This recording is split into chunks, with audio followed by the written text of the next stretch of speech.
Well, I am back as promised with our book list for the summer. I'm outside, it's pretty gorgeous out. Um, so I pared it down to 6 books, and I'll give you the list. The list will also be available on our website, and we'll post it on Facebook. So if you don't catch them all in this video, then you'll see them later. The first is The Culture Code by Dan Coyle. We talked about this earlier in the year, but I think it's worth repeating that if you haven't read, I think you should consider putting this on your list, as the principles in it are just powerful in terms of building great organizations, great teams, and really helping you get really good work done. The second is The Go-Giver, and this is an allegory. Really short read, easy read, but it's really good because this guy is looking to find the secret sauce to landing the big client.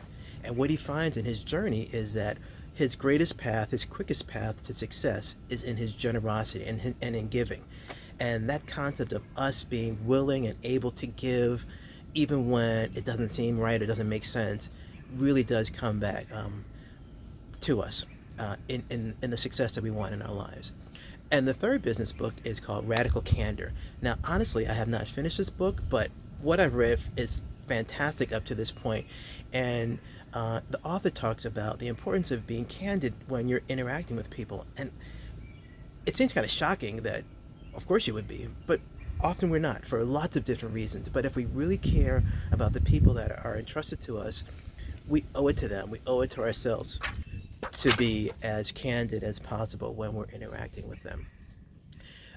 The other non-business books, which I love, the first is Whiteout, which is a surprising read because I just picked it up kind of randomly, by Ken Follett, who's done a lot of great stories and great writer. But this is kind of a modern thriller about an animal facility that goes wrong. And it's interesting because he explains the use of animals in research in a very interesting and very appropriate way, I think, for someone who's not in the business. The second, which might be my first selection of all these books, is Columbus Day. Columbus Day is a sci-fi thriller, and it's probably one of the best books, most entertaining books I've read. And I promise if you read it, you'll enjoy it, whether you're a big sci-fi fan or not. But the character development is fantastic, and you will fall in love with a little beer can. So, Columbus Day. And the last on that list is a book called Paris. I have, for some reason, have been fascinated by Paris. I've never been there. Like, people all around me have been there, but I haven't been there.